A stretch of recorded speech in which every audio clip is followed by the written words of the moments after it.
You're listening to Easy Travels, an original podcast from Nexion Travel Group.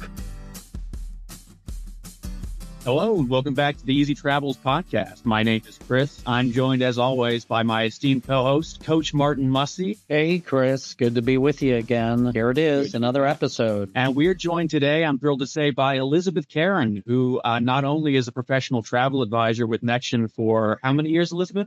13. Lucky 13. Lucky 13. Wow. And she's also the co-host of the Flyaway Podcast, which, much like this one, you can listen to wherever you get your podcast. Elizabeth, welcome to the show. Good to have you. Thank you so much. I appreciate you having me. Glad to have you with us. So I guess just to start off, please just tell us a little bit about yourself, how you got into the travel business, and about your own podcast and how you got into podcasting. Yeah, so I was a librarian for 20 years and was looking for a career change. And honestly, travel, being a travel advisor, owning a travel agency has always been my career goal. It's always been in the back of my head, but it's also been that thing that I sort of wouldn't let myself do. I guess I was afraid that I wouldn't be able to do it. And so then the dream would die. But I finally decided that I actually was competent enough to do that. And, we all have our self-doubts, right? And so I started my agency in 2012. Quit the library job, quit a perfectly good government job at public libraries, and found the transition to be pretty easy, actually. The research that I did as a librarian, just translating right over to the research I do as a travel advisor. My agency is located in Cary, North Carolina, which is just outside of Raleigh. So I've lived in North Carolina pretty much my whole life. And I think that's about it. Flyaway was born just about maybe a year after the agency came into existence. And it really was sort of a way for us to meet as a small team and talk about what was going on in travel and sort of share our experiences. And we decided to record it as a podcast because that was the thing to do at the time. And it's become really a fun way for us to connect to each other and connect to our to our clients and sort of give us a way to instantly record things that we've done and experienced for us to then look back on and use with our clients to share our experiences. Awesome. That is really good. So I'm going to just sort of jump in here and chat with you a little bit, Elizabeth. You and I, we come from, and I have to bring this up a little bit, but you and I share some shared background in the arts and in theater and all of that sort of stuff. Just real brief, because I always get asked sometimes, well, what have you done with a theater degree? Elizabeth, what have you done with a theater degree? Well, not theater. I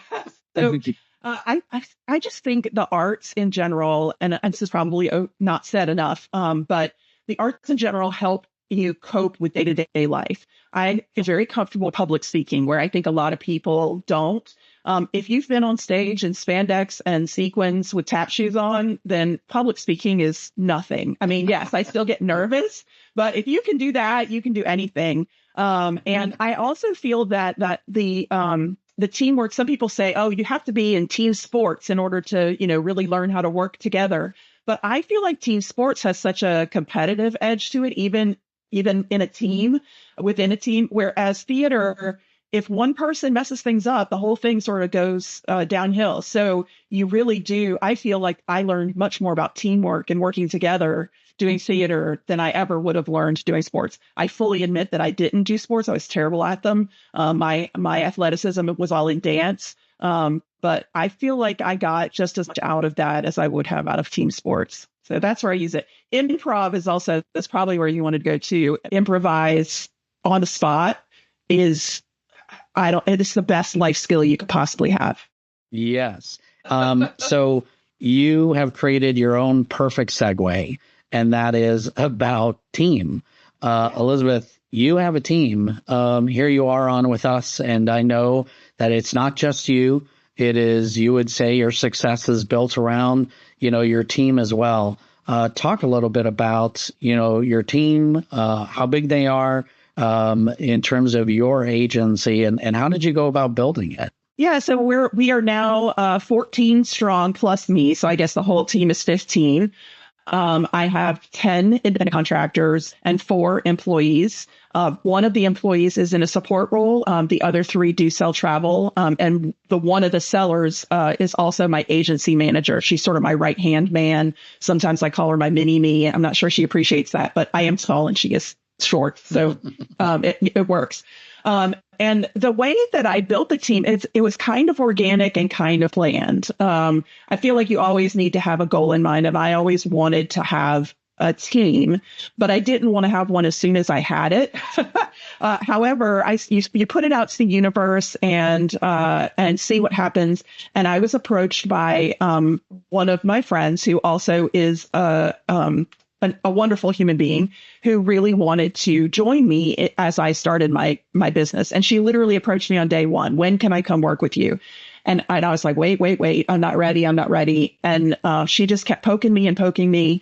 And eventually I said, okay, if you're willing to jump on this train, because I still don't know where it's going, but if you want to jump on it with me, let's do it. And so she did, and brought 2 other people along with her.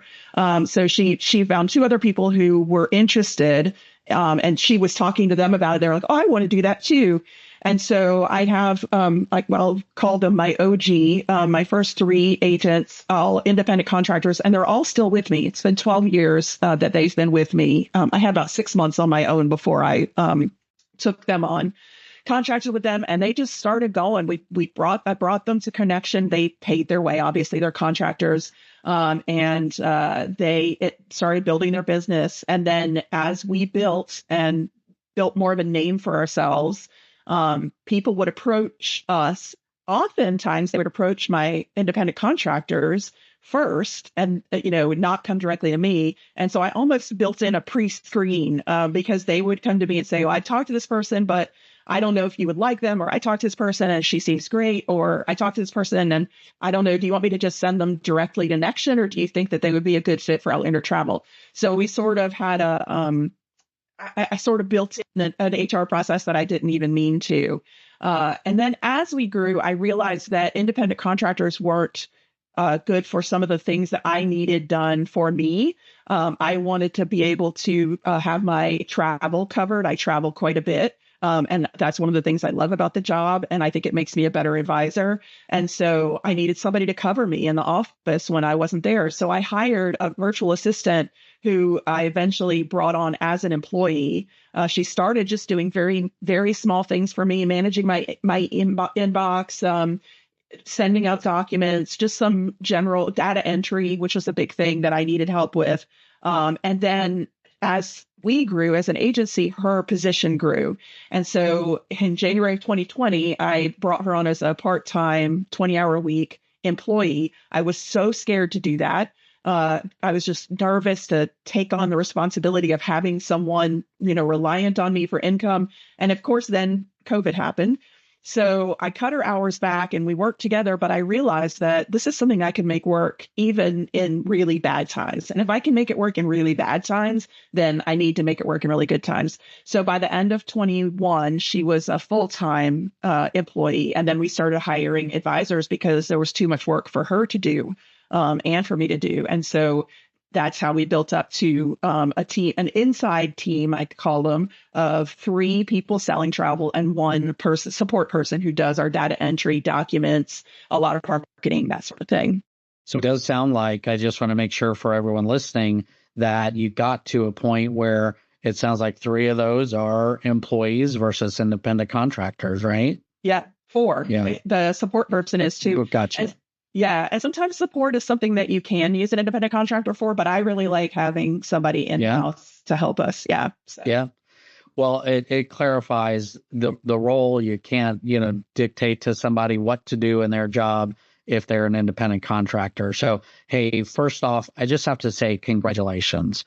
Having a team, that's a lot of work. That's hard work. So, and I'm sure that there's lessons along the way.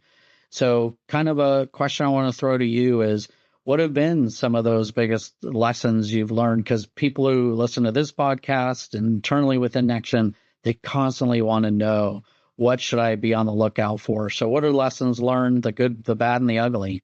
I think that the primary thing is you want to start documenting what you do right away, because it's really hard to teach someone else what you do and encourage them to do it the way that you want them to do it, like with your employees, if you don't have a clear process of what you do sort of written down. So as boring as it is to document, it will save you so much time later. I think one of the biggest hurdles in hiring people is saying, well, then I have to train them and that's going to take more time and I need help right now. So if you have built your training as you do the work, then it becomes so much easier to bring someone on. It's just far less of a burden to train them. And pretty soon they're doing all this work for you. It frees so much time up. I will also say that I didn't do it fast enough. I think that, between my husband and my children saying, if you don't stop and take a breath and talk to us every once in a while, this is not going to go well. And we weren't like on the cusp of divorce or anything, but I do feel like they were very worried about me and my stress levels. And I was trying to keep too much to myself. And so making sure that you see the signs early of when you can start delegating, that is important.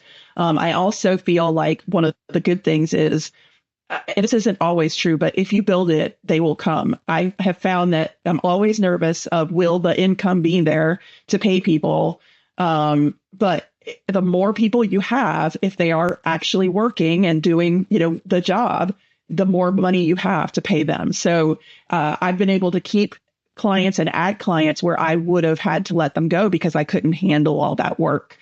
So being able to rely on other people has been such a blessing. And having a team is a blessing too.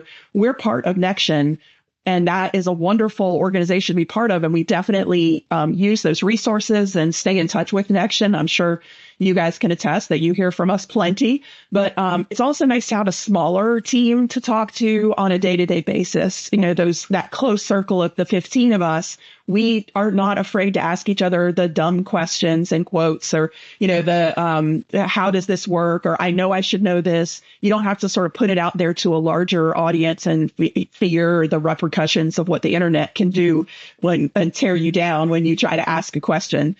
So it gives us a smaller support network. Yeah, awesome. And you mentioned there a little bit ago being a part of Nexion. It's not always intuitive that, especially when somebody grows to maybe the size that you are, that being a part of a host agency is always the way to go. What's been the biggest benefit, or maybe top two things that you would say have been the biggest benefit to you all being a part of Nexion? Yeah, that's super easy for me to say. The first one is training. I think any time that I'm making a pros and cons list about being out on my own versus being part of Nexion, it's training. As much as I would love to teach everyone all the time, I can't. And so being able to lean on Nexion to have supplier webinars, and even the Essentials program, I've had several of my agents, both independent contractors, and I actually have my employees go to Essentials. It is such a great start to a career. And I have a very successful team, if I do say so myself. And so, they're very active. They are all selling. And so I know that pays off. And I can't, if I were to try to provide all of that, Nexion has a whole team of people doing that. If I try to do that myself, I would not be able to live up to the standards. And then the other thing is the supplier relationships. I feel like there's an idea out there that you can't have good relationships with suppliers if you're part of a large host agency, but I don't find that to be true. I think just like anything in life, you get out of it what you put into it. And we regularly attend events and opportunities where we can interact one-on-one with suppliers. So I feel like I have excellent relationships with suppliers. And part of that is by coming in the door with the respect that Nexion offers as a host agency. When I come in as a Nexion agent, they know that I mean business. Yeah, no, that's awesome. Thanks for sharing. Well, you know what? Your success is our success. We always like to say that. I remember the time at a connection almost that 7 years ago, maybe almost 8, that I met you, Elizabeth, and I remember this woman is going places. And look at you now and where you're at. So this has been a great conversation. I'm going to turn it over to Chris because I know that Chris has one of his, very deep questions. I'm very nervous about this. Sure. Well, really quick, before I get to the deep question, I did want to ask you, Elizabeth, since this is the crossover episode between the Easy Travels podcast and the Flyaway podcast, can you just say a little bit about your podcast and how you got into podcasting? Sure. Yeah. Flyaway is a weekly podcast. We publish on Monday mornings, drop the episode on Monday mornings. You can listen to it wherever you get your podcasts. You search for Flyaway Outlander Travel because if you just search for Flyaway, you're going to get the Frank Sinatra song and lots of other things. So Flyaway by Outlander Travel. We've been doing it for like 12 years now. We aim for a 20-minute episode. It sometimes goes to 40 minutes. And we talk about all things travel. We've had all sorts of guests on from the travel industry, airline pilots, experts in various types of travel, various suppliers. We also talk about our own travels and our experiences as agents. So I sort of like to think of it as a cozy conversation, like in your neighborhood bar where you sit around and talk about travel. That's kind of the vibe that we're going for. And we cover all kinds of topics. So, maybe you're an avid cruiser, but we also cover, river cruises, land tours, travel tips, packing. We sort of do a little bit of everything. Yeah. And I'm a listener. They're good. Oh, thanks. We too have the problem of talking too long. So yeah, it's a thing. We can relate. But that does bring me to our last question. I wanted to get your opinion on this, Elizabeth. So technical limitations notwithstanding, where is the most interesting or obscure place you would like to record a podcast? Anywhere from the top of Mount Everest to the bottom of the Atlantic Ocean in diving suits. Where would be the ultimate place, again, no technical limitations, to record a travel podcast? Okay, this is really embarrassing and nerdy, but I know it's in my heart. It's true. Hobbiton in New Zealand. Oh, that's a great answer. Yeah, in one of the little hobbit holes. Hobbit holes. Yes. Yeah, that would be awesome. Yeah, that's super nerdy. I'm kind of embarrassed about that, but no, you should not be there. That was better than any idea that I could have come up with. Yeah, I'm a librarian, so I'm a literature lover too, and so yeah, it's the perfect crossover for everything. That it is. Well, I hope we can make that happen someday. The three of us can sit down outside of the Hobbit hole in New Zealand and record a travel podcast there. But until then, my name is Chris. I'm joined by Martin and Elizabeth Caran from Outlander Travel and the Flyaway Podcast. Thank you so much for joining us. And until next time, wishing you easy travels. Easy travels, everyone. Easy travels. If you have enjoyed today's episode, please like and subscribe wherever you get your podcasts. Drop us your thoughts or even show topic ideas in the comments of this episode or email us at communications@nexion.com.